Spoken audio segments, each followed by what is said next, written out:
Good morning students. देखो बच्चों, अपने पॉलिटिकल और हिस्ट्री दोनों की अपने ऑनलाइन क्लासेस चल रही है और अपने आज का जो वीडियो है वो अपने हिस्ट्री से पढ़ेंगे, क्योंकि एक वीडियो अपने पॉलिटिकल का होगा और एक इतिहास का होगा। अपने इतिहास में चैप्टर 2 जो है वह अपने स्टार्ट किया था और उसमें अपने सबसे पहले पढ़ा था मौर्य काल। मौर्य काल से अपने स्टार्टिंग की है। फर्स्ट जो पॉइंट आता है वो कौन सा आता है आपके मौर्य काल। 322 ईसा पूर्व से लेकर 185 ईसा पूर्व तक मौर्य काल का टाइमिंग आता है। देखो, मौर्य काल में अपने चंद्रगुप्त मौर्य अपने हो चुका है, बिंदुसार अपने हो चुका है, अशोक अपने हो चुका है और अशोक का धम्म। ये 4 वीडियो अपने कंप्लीट हो चुके हैं। अगर किसी ने नहीं देखे हो तो अपने कक्षा 12 हिस्ट्री की जो प्लेलिस्ट बनी हुई है उसमें जाकर आप देख सकते हो। डिस्क्रिप्शन में मैं हालांकि लगभग वीडियो के डिस्क्रिप्शन में अपने प्लेलिस्ट के लिंक वगैरह डालता हूं, तो आप वहां से भी अपने पॉलिटिकल और हिस्ट्री के वीडियो देख सकते हो। जो पुराने स्टूडेंट्स जुड़े हुए हैं उनको पता है, जो नए स्टूडेंट अपने चैनल से जुड़ रहे हैं यह उनके लिए है कि आप डिस्क्रिप्शन में जाके लिंक से अपने वीडियो प्राप्त कर सकते हो। तो देखो, अपने अब जो मौर्य काल था, इसी मौर्य काल को आगे बढ़ाते हुए मौर्य काल का जो अंतिम टॉपिक है, अंतिम जो पॉइंट है उसकी चर्चा करते हैं। वो है अपने मौर्य प्रशासन। मौर्य प्रशासन। देखो, यहाँ से पहला क्वेश्चन तो ये पूछते हैं कि मौर्य प्रशासन के बारे में अपने को जानकारी कहाँ से प्राप्त होती है, मतलब जानकारी के स्रोत क्या है। तो देखो, मौर्य काल की जानकारी के प्रमुख स्रोतों की बात करें अपनी, तो कौटिल्य का अर्थशास्त्र, कौटिल्य का अर्थशास्त्र, मेगस्थनीज की इंडिका और अशोक जो था उस अशोक के जो अभिलेख, स्तंभ लेख वगैरह है वो, इनसे हमें मौर्यकालीन प्रशासन की जानकारी प्राप्त होती है। देखो, अर्थशास्त्र किसने लिखी थी? कौटिल्य या चाणक्य जिसको अपने बोलते हैं, जो चंद्रगुप्त मौर्य का क्या था? प्रधानमंत्री था, एक शिक्षक था। ये एक प्रकार से अपने घनानंद ने इसका अपमान किया था और घनानंद ने जब इसका अपमान कर दिया तो अपने अपमान का बदला लेने के लिए ही इसने चंद्रगुप्त मौर्य की सहायता से घनानंद को पराजित किया और मौर्य वंश की नींव डाली। देखो, कौटिल्य की जो अर्थशास्त्र है इसके ऊपर भी 2-4 क्वेश्चन अपने कई बार पूछे जाते हैं। पहला क्वेश्चन तो ये है कि इस पुस्तक में, देखो सबसे मेन क्वेश्चन जो आता है वो ये आता है कि अर्थशास्त्र जो पुस्तक है इसमें किसका उल्लेख है। अपने नाम से इसे लग रहा होगा जैसे ये इकोनॉमिक्स से संबंधित है, जबकि ये इकोनॉमिक्स से संबंधित नहीं है। अर्थशास्त्र जो है ना, इस अर्थशास्त्र में राजनीति के सिद्धांतों का उल्लेख है। किसके सिद्धांतों का उल्लेख है? राजनीति के सिद्धांतों का। मतलब एक राजा जो होता है, इस राजा के क्या कर्तव्य होना चाहिए, राजा को कैसे कार्य करना चाहिए, ये सब किसमें बताया गया है? अर्थशास्त्र में बताया गया है। और इसी पुस्तक में 15 तो क्या है? अधिकरण है। 150 इसमें क्या है? अध्याय है। 6000 इसमें क्या है? श्लोक है। और शैली जो है इसकी कौन सी है? आपके सूत्र शैली, सूत्र शैली में लिखी गई है ये, और संस्कृत भाषा की ये रचना है। मतलब मौर्यकालीन प्रशासन की सबसे ज़्यादा जो जानकारी प्राप्त होती है वो किससे होती है? अर्थशास्त्र। इसके बाद में आती है इंडिका। इंडिका की रचना की थी मेगस्थनीज ने। देखो, ध्यान रखना, मेगस्थनीज कौन था अपने? देखो, चंद्रगुप्त मौर्य जो था, इस चंद्रगुप्त मौर्य ने 305 ईसा पूर्व में बेबीलोन और सीरिया का जो गवर्नर था सेल्यूकस निकेटर, इसको पराजित किया था। पराजित करने के बाद में इनके मध्य संधि हुई थी। इस संधि के दौरान चंद्रगुप्त मौर्य जो है, इस चंद्रगुप्त मौर्य के साथ में सेल्यूकस निकेटर ने अपनी पुत्री हेलेना का विवाह किया था, जो अपने भारत का पहला अंतर्राष्ट्रीय विवाह माना जाता है। चंद्रगुप्त मौर्य का जो विवाह है वो भारत का पहला इंटरनेशनल विवाह था, अंतर्राष्ट्रीय विवाह था, जो हेलेना के साथ में हुआ था। और चंद्रगुप्त मौर्य ने फिर अपने ससुर जी को क्या दिए थे? 500 हाथी दिए थे। और सेल्यूकस निकेटर जो था, इसने चंद्रगुप्त मौर्य के दरबार में अपना एक राजदूत भेजा था, इसका क्या नाम था? मेगस्थनीज। और ये मेगस्थनीज जो है वो भारत का इतिहास लिखने वाला पहला विदेशी इतिहासकार है। ये भी जान लेना। कौन सी रचना लिखी थी इसने? इंडिका लिखी थी। यूनानी भाषा की ये रचना है और ये इंडिका जो है देखो ये वर्तमान में अपने मूल स्वरूप में नहीं है, मतलब जैसी मैक्सवेल ने लिखी थी वैसी नहीं है। अब इसका पुनः संकलन जो है वो दो इतिहासकार है, एक का नाम है मैककिंडल और दूसरे का नाम है स्वानबेक। इन दोनों इतिहासकारों ने इस इंडिका का पुनः संकलन किया है। और तीसरा अपने जानकारी का स्रोत है अशोक के जो शिलालेख है, स्तंभ लेख है, गुहा लेख है, इनसे अपने मौर्य काल की जानकारी प्राप्त होती है। क्लियर है इतनी बात। अब देखो मौर्यकालीन प्रशासन। देखो मौर्यकालीन प्रशासन की अपने बात करें तो भारत में सत्ता का सबसे पहली बार जो केंद्रीकरण हुआ था ना, मतलब एक ही व्यक्ति के हाथों में सत्ता आ गई थी, एक रूपता जो स्थापित हुई थी वो मौर्य काल के समय ही हुई थी। कई खास बातें मौर्य काल की। सत्ता का केंद्रीकरण सबसे पहले मौर्य काल में हुआ, एक रूपता मौर्य काल में आई, जनगणना जो है वो भी अपने पहली बार मौर्य काल में हुई, तिथि क्रम की शुरुआत जो है वो भी पहली बार मौर्य काल में हुई, भारत का पहला और अंतिम विस्तृत साम्राज्य जो था वो भी अपने मौर्य काल ही था। इसके अलावा सबसे विशाल नौकरशाही जो है वो भी मौर्य काल की थी। कर प्रणाली का प्रारंभ मौर्य काल में हुआ था। गुप्तचर व्यवस्था जो है उसका प्रारंभ मौर्य काल से माना जाता है। देखो गुप्तचर व्यवस्था के बारे में अपने ऐसे कहते हैं कि हालांकि गुप्तचर व्यवस्था का प्रारंभ वैदिक काल से हुआ था, लेकिन व्यवस्थित रूप से गुप्तचर प्रणाली का प्रारंभ जो है वो कब से माना है? मौर्य काल से माना जाता है। तो देखो इस मौर्य काल में जो मौर्य प्रशासन है, मौर्य प्रशासन में अगर किसी भी व्यक्ति को शामिल किया जाता तो उसका क्या होता था? पहले उसकी एक परीक्षा होती थी, एक परीक्षण होता था, एक उसकी जांच की जाती थी, उसको क्या बोलते हैं? उपदा परीक्षण।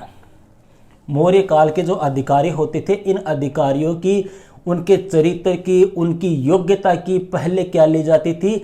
परीक्षा ली जाती थी। उसको क्या बोलते हैं? अपने उपदा परीक्षण। और ये उपदा परीक्षण जो है वो 4 प्रकार का होता था। एक तो धर्मो, दूसरा अर्थो, तीसरा भयो, चौथो कार्मो।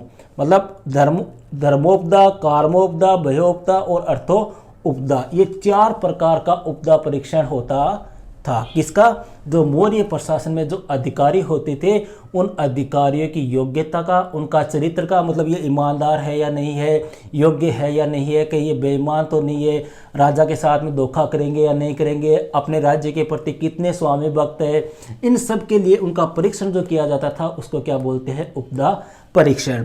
अब देखो सबसे पहले बात करते हैं मौर्य काल के केंद्रीय प्रशासन की। केंद्रीय प्रशासन।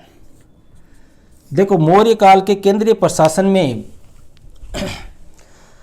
अपने मौर्य काल में जो केंद्रीय प्रशासन था, केंद्र जो था उसमें सबसे मेन जो होता था वो कौन होता था? राजा ही होता था। सबसे पहले कौन होता था? राजा होता था। यह राजा जो था वो प्रशासन का क्या होता था? केंद्र बिंदु होता था। मतलब प्रशासन इसी के इर्द गिर्द रहता था, यही मेन व्यक्ति होता था, यह निरंकुश होता था। कैसा होता था? निरंकुश, मतलब जिसके ऊपर कोई अंकुश ना हो। यही प्रधान सेनापति भी होता था, यही अपने प्रधान न्यायाधीश भी होता था, यही अपने प्रधान प्रशासक भी होता था। मतलब सबसे मेन जो था ना प्रशासन में, वो सबसे मेन तो कौन होता था? राजा ही होते था। इसके बाद में अलग अलग विभाग के अलग अलग क्या होते थे? अधिकारी होते। कहने का मतलब हो गया कि कौटिल्य जो है, इस कौटिल्य ने ये कहा है कि मौर्य प्रशासन में राजाज्ञा का मतलब राजा की आज्ञा जो है वो ही सर्वश्रेष्ठ होती थी। मतलब जैसा राजा कहता वैसा ही करना पड़ता था। यह राजा जो होता वह कार्यपालिका, व्यवस्थापिका, न्यायपालिका, जिनको अपने वर्तमान समय बोलते हैं, उनका प्रधान एक प्रकार से कौन था? राजा ही था। दूसरा आता है अपने इसमें मंत्री परिषद। देखो राजा जो होता था, इस राजा को सहायता देने के लिए मंत्रियों की एक संस्था होती थी, मंत्रियों का एक संगठन होता था, जिसे अपने क्या कहते हैं? मंत्री परिषद कहते हैं। और इस मंत्री परिषद के अलावा एक होती थी मंत्रिण, जिसमें लगभग 3-4 मंत्री होते थे। इसका ये एक प्रकार से देखो आंतरिक परिषद होती थी, ये तो होती थी मेन मंत्री परिषद। ये 3-4 सदस्यों की मौर्य काल में एक आंतरिक परिषद होती थी जिसे अपने क्या कहा जाता था, मंत्रिण कहा जाता था। अब ये मंत्री परिषद जो है, इस मंत्री परिषद में अधिकारी होते, कौन होते थे, अधिकारी होते थे। और कौटिल्य जो है इन अधिकारियों का ही क्या करता था, उपदा परीक्षण होता था। कौटिल्य कहता है कि मौर्य काल में कितने प्रकार के अधिकारी थे, 2 प्रकार के अधिकारी थे। एक अधिकारी थे उनको तो कहते थे तीर्थ, और दूसरे प्रकार के जो अधिकारी थे उनको कहते थे अध्यक्ष। इनकी संख्या तो थी 18 और इनकी संख्या कितनी थी, 26। तीर्थ जो थे उनकी संख्या कितनी थी, 18 थी, इसलिए इनको अष्टदश तीर्थ भी कहा जाता है, अष्टदश तीर्थ। और ये अध्यक्ष कितने थे, 26 थे। देखो तीर्थ जो है, इन तीर्थों में अगर अपने बात करें तो मेन जो मंत्री, जैसे मंत्री आ गए, पुरोहित आ गया, युवराज आ गया, सेनानी आ गया, समाहर्ता हो गया, सन्निदाता हो गया, ये सब किस में आते थे, तीर्थ में आते थे।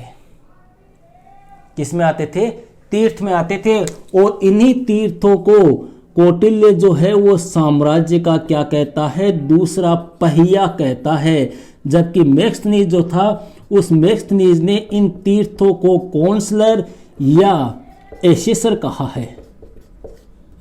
मेगस्थनीज ने क्या कहा है, इनको कौंसलर या एसेसर कहा है। दूसरे क्या है, अपने अध्यक्ष है, जिनकी संख्या कितनी होती थी, 26 होती थी। इनका प्रमुख कार्य था मौर्य कालीन प्रशासन की जो आर्थिक गतिविधियां होती, उन आर्थिक गतिविधियों के ऊपर क्या रखना, नजर रखना, इन अध्यक्षों का कार्य होता था। क्लियर है इतनी बात। अब बात करते हैं नगर का प्रबंध। मौर्य काल में नगर का प्रबंध किस प्रकार से किया जाता था। तो देखो मौर्य काल में कौटिल्य ये कहता है कि नगर का प्रबंध करने के लिए कितनी समितियां थी, 6 समिति थी। और प्रत्येक समिति में कितने सदस्य होते थे, 5 सदस्य होते थे। तो टोटल सदस्य कितने हो गए, 30। मौर्य काल में कौटिल्य कहता है कि नगर का प्रशासन चलाने के लिए 6 समितियां थी, जैसे कर समिति है, शिल्प समिति है, व्यापार समिति है, वाणिज्य समिति है। इस प्रकार से कितनी समितियां थी, 6 समितियां थी। और प्रत्येक समिति में 5 सदस्य होते थे। टोटल सदस्य कितने हो गए, 30। इन 30 सदस्यों के द्वारा नगर का प्रबंध चलाया जाता था, नगर की व्यवस्था का संचालन किया जाता था। और नगर का जो अधिकारी होता था, उस अधिकारी को या नगर का जो अध्यक्ष होता था उसे कहते थे अपने नागरिक या नगराध्यक्ष। नगर का जो प्रमुख होता था, नगर का जो अध्यक्ष होता था, उसको क्या कहते थे, नागरिक या नगराध्यक्ष। और इनकी सहायता करने के लिए जो अधिकारी होते थे उनको बोलते हैं गोप और स्थानिक। क्या कहते हैं, गोप और स्थानिक। ये हो गया अपने मौर्य काल का नगर प्रबंध, मतलब नगर की व्यवस्था, नगर की प्रबंध व्यवस्था किस प्रकार से की जाती है। अब आगे चलते हैं अपने। देखो बड़ा इंटरेस्टिंग टॉपिक है अपने मौर्य काल। एक प्रकार से अपने देखे सबसे मेन प्रशासन जो है अपने भारत में, अगर इतिहास की बात करें तो अपने इतिहास जो है एक प्रकार से मौर्य काल से ही अपने भारतीय इतिहास का प्रारंभ देख सकते हैं। अपने मौर्य काल से मतलब ये सारी जो व्यवस्थाएं हैं, सारे जो कानून कायदे कानून नियम वगैरह है, ये सब अपने मौर्य काल से ही अपने लागू माने जाते हैं। अब बात करते हैं मौर्य काल की सेना। देखो मौर्यकालीन जो सेना थी, इस सेना का अधिकारी तो होता था सेनापति। जो सेना का अधिकारी होता वो कौन होता था, सेनापति होता था। लेकिन मेन प्रधान सेनापति जो होता वो कौन होता था, राजा ही होता था। ये राजा के नीचे होता था। मतलब मौर्य काल में आप किसी भी क्षेत्र को देख लो, हर क्षेत्र का प्रधान जो है वो कौन था, राजा ही था। और यहाँ का सेनापति जो होता था वो कौन होता था, सेना का प्रमुख होता था, लेकिन प्रधान प्रमुख जो है वो कौन होता था, राजा ही होता था। कौटिल्य कहता है कि मौर्य काल में सेना जो है वो कितने प्रकार की थी, 4 प्रकार की सेना थी। अश्व सेना, गज सेना, रथ सेना और पैदल सेना। ये कौन कह रहा है, आपके कौटिल्य कह रहा है अपनी रचना अर्थशास्त्र में। जबकि मैक्सनीज जो है ना वो कह रहा है कि 4 प्रकार की नहीं थी सेना, सेना कितने प्रकार की थी, 6 प्रकार की थी।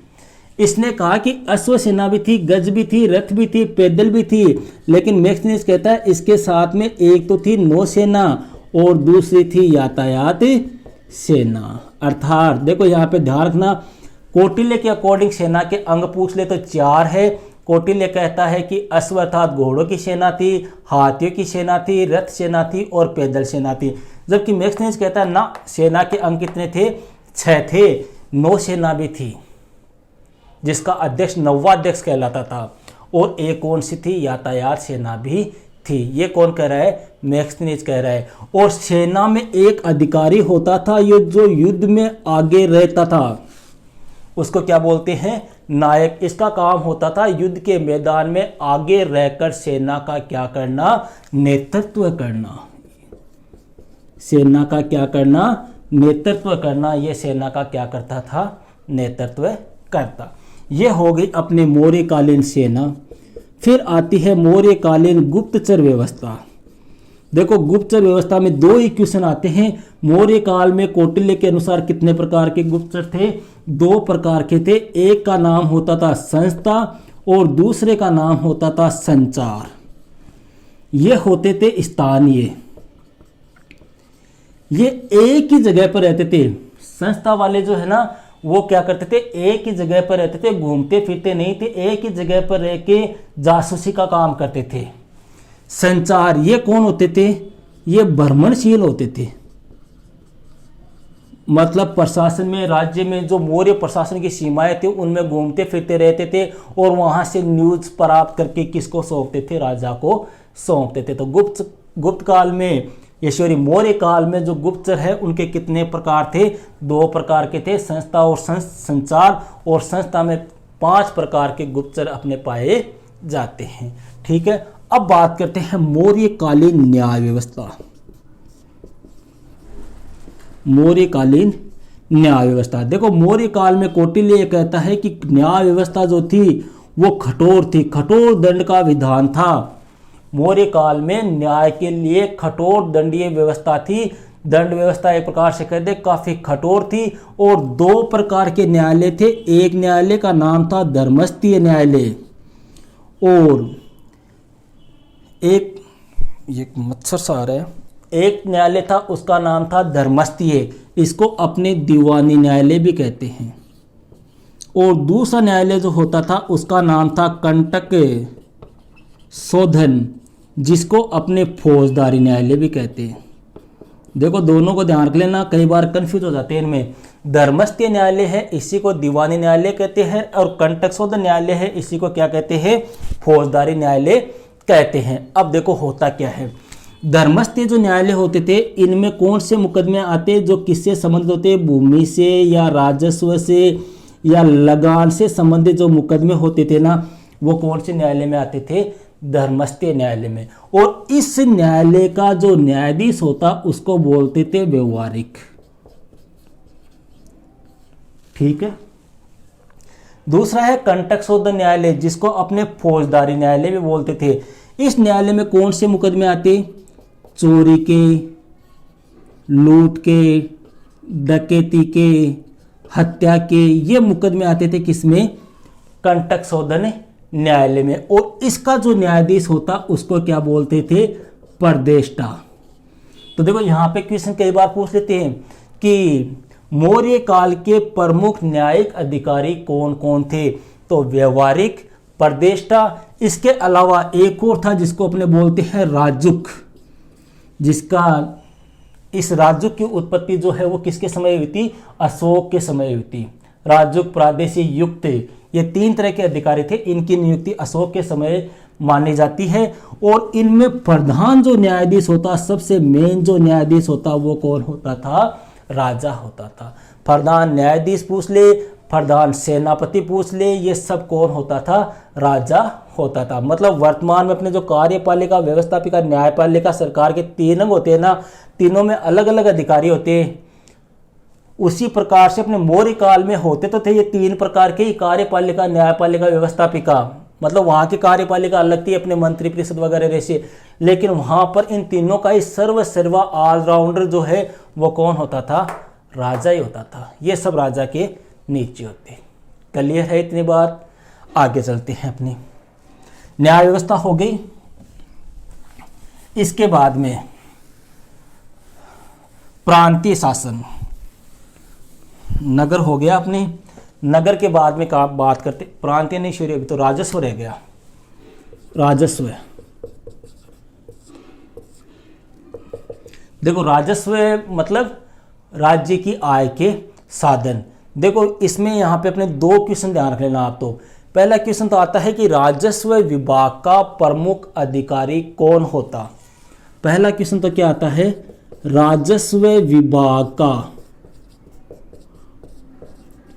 प्रमुख अधिकारी कौन होता?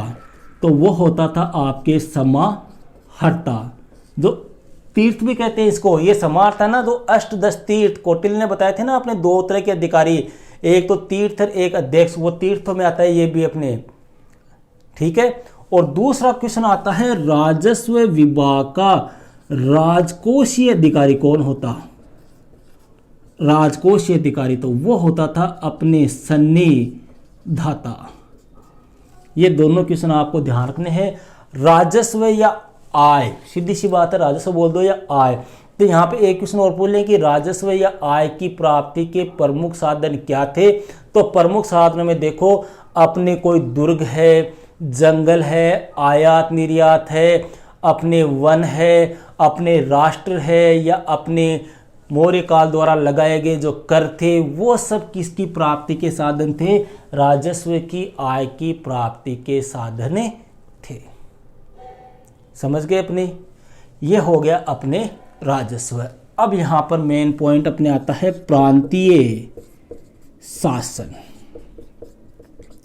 देखो मौर्य काल में जो प्रांत होते थे, उन प्रांतों को क्या कहते थे? अपने चक्र कहा जाता था।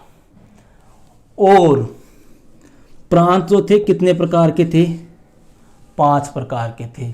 और इन प्रांतों का जो प्रमुख अधिकारी होता, उसको या तो कहते कुमार, या उसी को अपने राजकुमार, या उसी को अपने राष्ट्रीय कहा जाता था। किसको? प्रांत का जो प्रमुख अधिकारी होता वो कौन होता? कुमार, राजकुमार या राष्ट्रीय होता था। मौर्य काल में प्रांतों की संख्या कितनी थी? 5 थी। पहला प्रांत तो आता है अपने उत्तरापथ, दूसरा प्रांत आता है अपने दक्षिणापथ, तीसरा प्रांत आता है अपने मध्य प्रांत, चौथा प्रांत आता है अपने, देखो उत्तरापथ, दक्षिणापथ, मध्य प्रांत, और तीसरा प्रांत था अपने अवंतीश्वरी, हाँ अवंती, और एक था 5वां प्रांत। अबे 5वें का नाम अभी नहीं लिखेंगे, क्यों नहीं लिखेंगे वो देख लो। ये चारों प्रांत है ना, ये चारों प्रांत जो है वो किसके समय थे? चंद्रगुप्त मौर्य के समय थे। चंद्रगुप्त मौर्य के समय भी ये 4 ही थे, बिंदुसार के समय भी ये 4 ही थे, लेकिन अशोक के समय एक प्रांत और जुड़ गया था जिसका नाम था क्या? कलिंग। तो प्रांतों की संख्या कितनी हो गई? 5। ध्यान रखना, क्वेश्चन ये पूछते हैं कि अशोक के समय प्रांत कितने थे? तो 5 थे। चंद्रगुप्त मौर्य के समय प्रांत थे तो कितने थे? 4 थे। ठीक है। अब यहाँ पे देखो इनकी कई बार राजधानियां पूछ ली जाती है कि उत्तरापथ की राजधानी कौन सी है? तो उत्तरापथ की राजधानी तो थी आपके तक्षशिला। सबसे मेन जो है वो कौन सी थी? तक्षशिला। दूसरा है आपके कौन सा? दक्षिणापथ। दक्षिणापथ की जो राजधानी थी वो कौन सी थी? आपके स्वर्णगिरी। ठीक है। तीसरा आता है आपके मध्य प्रांत। मध्य प्रांत की राजधानी कौन सी थी आपके? पाटलिपुत्र। और चौथा आता है आपके अवंती। अवंती की राजधानी कौन सी थी? उज्जैन। देखो बिंदुसार के समय जब तक्षशिला में विद्रोह हुआ था, उस विद्रोह के समय बिंदुसार ने उस विद्रोह को दबाने के लिए अशोक को बुलाया था। उस समय अशोक जो था ना, वो इसी प्रांत का गवर्नर था। उज्जैन बोल दो या अवंती बोल दो, एक ही बात है। अशोक उस समय जो है वो कहाँ का गवर्नर था? उज्जैन या अवंती का गवर्नर था, ध्यान रखना। और अंतिम प्रांत है वो अशोक के साथ टाइम पे बना था, जिसका नाम है कलिंग। 261 ईसा पूर्व का युद्ध याद होगा आपको। और इसकी जो राजधानी थी वो कौन सी थी? आपके तौसाली। देखो हालांकि ये आपके बुक में राजधानियां नहीं है, लेकिन फिर भी मैंने आपको एक बेसिक नॉलेज के लिए बता दी है। आपके ये प्रांत ही है, ठीक है। अब देखो ये प्रांत जो थे, इन प्रांतों को बाद में बांट दिया गया था जिलों में, और इन जिलों को मौर्य काल में कहा जाता था आहार या विषय। और इनका जो प्रमुख होता था जिले का, उसको कहते थे विषयपति। क्लियर है इतनी बात? और मौर्य काल में जो मौर्य प्रशासन की सबसे छोटी इकाई होती थी, उसको कहते थे गांव, जिसका मुखिया होता था ग्रामीणी। जिसका मुखिया कौन होता था? ग्रामीणी होता था। यह मौर्य प्रशासन की सबसे छोटी इकाई थी। तो यह था भैया अपने मौर्य प्रशासन। अगर आपके इस वीडियो में कहीं भी किसी प्रकार की कोई प्रॉब्लम हो या कोई दिक्कत आए, तो या तो आप कमेंट से पूछ सकते हो, या फिर आप मुझे इन नंबर पे कॉल करके पूछ सकते हो।